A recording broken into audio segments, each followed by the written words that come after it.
Hey everyone, I'm Drake with the Leaderboard, and today I'm going to be taking a deep dive into the origins of Pikachu's moves and costumes as seen in Super Smash Bros. With a rich history of Pokemon games and anime, along with a storied history in Smash 2, there is a ton to learn about Pikachu, and I'll be looking at Pichu as well, for good measure. Let's start out with Pikachu's humble origins. Now, we know Pikachu as the mascot of the entire Pokemon series, but this wasn't always the case. Clefairy was going to be the series mascot, having been the focus of the game's first manga adaptation. Just before the anime was released, Pikachu was chosen to be Ash's companion instead of Clefairy. This change was made because Pikachu's color scheme felt more gender neutral, and after the last-minute swap, the rest is history. Pichu, on the other hand, was introduced in the second generation of games as one of many baby pre-evolutions. This is pretty interesting considering that during the development of the original games, Pikachu was originally slated to have a second evolution past Raichu in the form of Gorochu. Pichu was first added into Super Smash Bros. Melee to help pad out the roster. To help save time, the development team reused a lot of the moveset and animation from Pikachu. Although we're going to mostly be talking about Pikachu, we'll point out the differences in Pichu's moveset when it's relevant. Smash players that main Pikachu don't have to put in the long hours hand-raising their cute electric mouse, but most of their moves in Smash are based on moves that you can only get in the original Pokemon game by leveling up your Pikachu.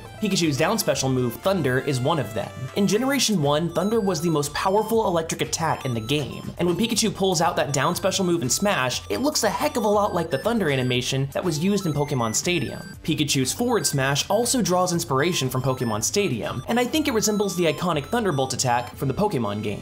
Pichu can also use Thunder in Smash, but in the Pokemon games, you won't get Thunder by leveling Pichu up. They can only learn the move through a TM. We also see Pikachu using several tail-based attacks in Smash. Personally, I think these are variations of the Slam attack. In the original Pokemon games, Slam is described as the opponent getting, quote, slammed with a long tail, vines, or the like to inflict damage. Pikachu's up special should be familiar to any fans of the Pokemon games. It's Quick Attack, a normal type move that allows the user to attack first, regardless of turn order and speed stats. In Smash, Quick Attack is translated into a lightning-quick, two-step attack that gives Pikachu excellent maneuverability. Pichu, on the other hand, has the move Agility as an up special instead of Quick Attack. This is a move that Pikachu can learn in the core game series, but not Pichu. Weird, right? Much like in the Pokemon games, Agility is a move that doesn't deal damage, but unlike the Pokemon games, this Pichu actually hurts itself when using this move. And this is a great time to bring up a Smash mechanic unique to Pichu. Pichu was essentially meant to be a joke character in the game. Although this doesn't happen in the Pokemon game series, in Smash, Pichu hurts itself every time that they use an electric attack. The only exception is Thunder, where Pichu will only hurt itself if the lightning bolt connects to its body. This trait is actually based on the Pokemon anime, which in turn was inspired by Pokédex entries that mention Pichu tend to accidentally let out electricity and startle themselves. If you think it's weird that Pichu is hurt by Agility in Smash Bros, even though it isn't an electric type attack, you would be correct. And yes, it makes no sense. Although this self-damaging system for Pichu was meant as a joke, it could prove useful.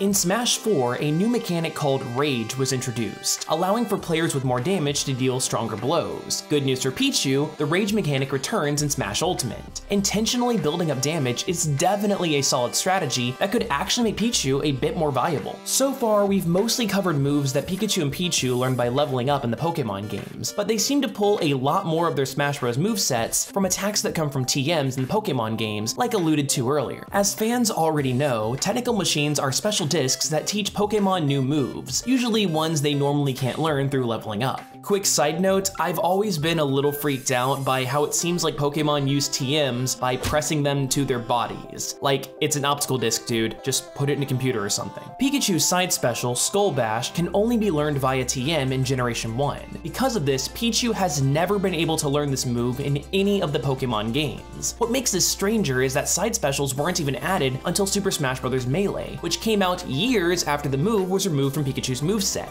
This is something that Smash Bros. Director Masahiro Sakurai pointed out himself on the official Melee website. Despite all the confusion, Skull Bash is one of the most faithful depictions of a Pokemon move in the Smash series. See, in its home series, Skull Bash is a two-part move, with the Pokemon tucking in its head and unleashing the attack in the next. In Smash, there's that same charge up, but if you look closely, you can see Pikachu very subtly tucking in its head. That is some really awesome attention to detail that often gets overlooked. Pikachu's side tilt could be interpreted as a Mega Kick. Much like Skull Bash, Pikachu could only learn this move as a TM in Generation 1, but it's worth noting that in 2014, a special event Pikachu was distributed in Japan that had a Mega Kick as a move for the first time in 18 years. Next up, Headbutt. Although this move came to the Pokemon series in Generation 2, Pikachu did already have a similar move in the original Super Smash Bros., which debuted first. Yet ever since, both Pikachu and Pichu can learn Headbutt via TM. Here's a fun fact though, in Pokemon Stadium 2, both the rental Pikachu and Pichu know Headbutt as one of their 4 moves. Is that just coincidence? Most likely, but it still goes to show that the move does have established precedent. A similar looking move seems to be Pikachu's dash attack, which closely resembles the move Double Edge as performed by Ash's Pikachu in the Pokemon anime.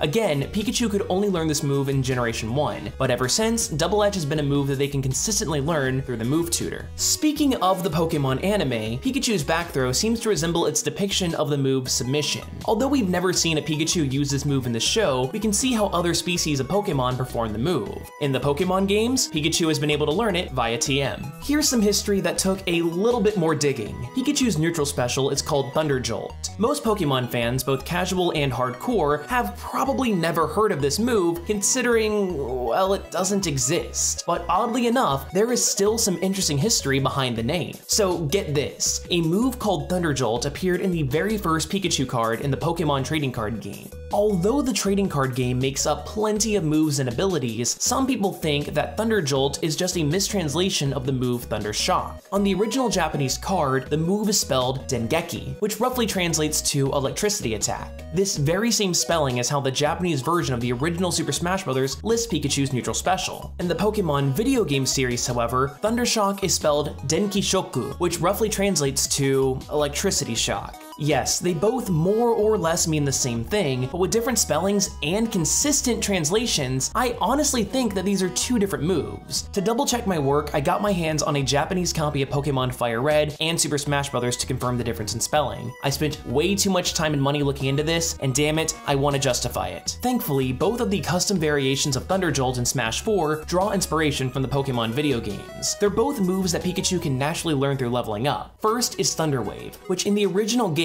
paralyzes opponents without damaging them. In Smash though, the move paralyzes opponents and deals a small amount of damage as well. I'd say the accuracy is about B+. The other one is Thunder Shock, a move learned by Pikachu at literally level 1. Instead of bouncing across the floor of the stage like Thunder Jolt, Thunder Shock fires a ball horizontally. Honestly, it looks more like the electric type attack Electro Ball. Look, I don't name them, but if it helps cement that Thunder Jolt isn't a mistranslation, I'll take it. For the last move, let's look at Pikachu's neutral aerial from the original Super Smash Bros. For the N64. This is a clear reference to the intro sequence of Pokemon Yellow. In subsequent games though, this was changed to a somersault. That strikes me as odd considering we went from a move with a perfectly good historical origin to one that appears to be a Smash original. This seems to be remedied in Smash Ultimate, where Pikachu has a brand new neutral aerial that's reminiscent of animation from Pokemon Stadium. Pikachu and Pichu's final smash is their signature move, Volt Tackle. This can only be learned through special breeding, and it seems to actually be based on a long-forgotten piece of gaming history. Volt Tackle's Japanese name is Voltesser, the special attack of a character named Pulseman. Game Freak, the development studio responsible for most of the Pokemon games, wasn't always a second-party developer for Nintendo. Just a couple of years before the release of Pokemon Red and Green, they released Pulseman for the Sega Genesis. I legitimately enjoyed this game, and it's awesome that although we're never going to see a sequel, Pulseman's legacy will forever be immortalized with the Volt Tackle attack. Although we've spent a lot of time meticulously poring over the moveset origins, there's more small details in Pikachu's animation that's also based on its home franchise. For example, Pikachu's up taunt could possibly be the move Charge, since he's, charging. Another cute example is that ever since Smash 4, Pikachu and Pichu's shield break animation appears to be based on when Pokemon faint in the anime, complete with those anime's twirly eyes. There's also an interesting blink and you'll miss it moment regarding Pikachu and the Warp Star item.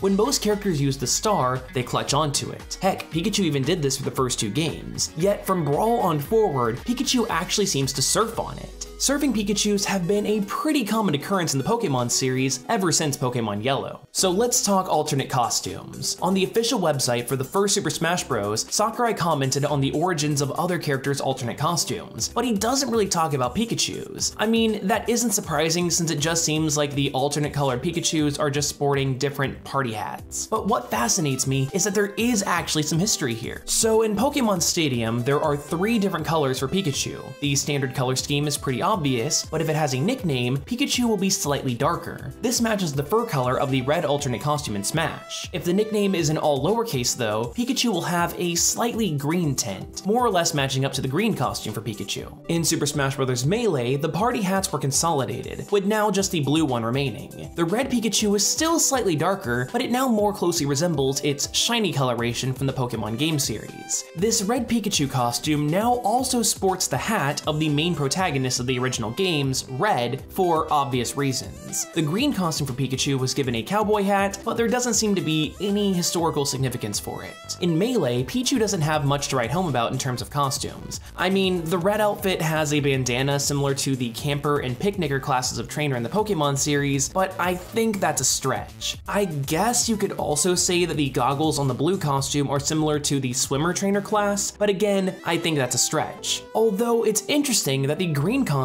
has a recolored model of the backpack that Ness wears. It's pretty neat. In Super Smash Bros. Brawl, Pichu was removed, but Pikachu gained its pre-evolution's goggles as an homage, along with a new green costume where it wears the bandana worn by Brendan, one of the main protagonists of Pokemon Emerald. In Smash 4, Pikachu gains the default hats of Ethan and Calum, 2 of the main protagonists from Pokemon Heart Gold and Soul Silver, and X and Y respectively. Not only that, but there's also a new shiny Pikachu that makes an appearance wearing a Choice Band, a special item that increases a Pokemon's attack stat in the main games. In Super Smash Bros. Ultimate, the goggles were returned to Pichu, and 2 new costumes were added with interesting detail. In Generation 4, many Pokemon were given noticeable gender differences. Female Pikachus have a heart-shaped tail, something that both new costumes sport. One is a Pikachu wearing Celine's hat, one of the main protagonists from Pokemon Sun and Moon. The other new costume is Pikachu Libre. This is one of the many costumes available to the special cosplay Pikachu that's available in Pokemon Omega Ruby and Alpha Sapphire. Pikachu Libre takes on a life of her own as a playable character in the Wii U port of the Pokemon-centric fighting game Pokken Tournament, completely separate from the standard Pikachu. Pichu's costumes in Ultimate include headwear from Team Aqua and Team Skullgrunts, the main antagonists of Pokemon Sapphire and Sun and Moon respectively. There's also a costume where Pichu wears a Focus Band,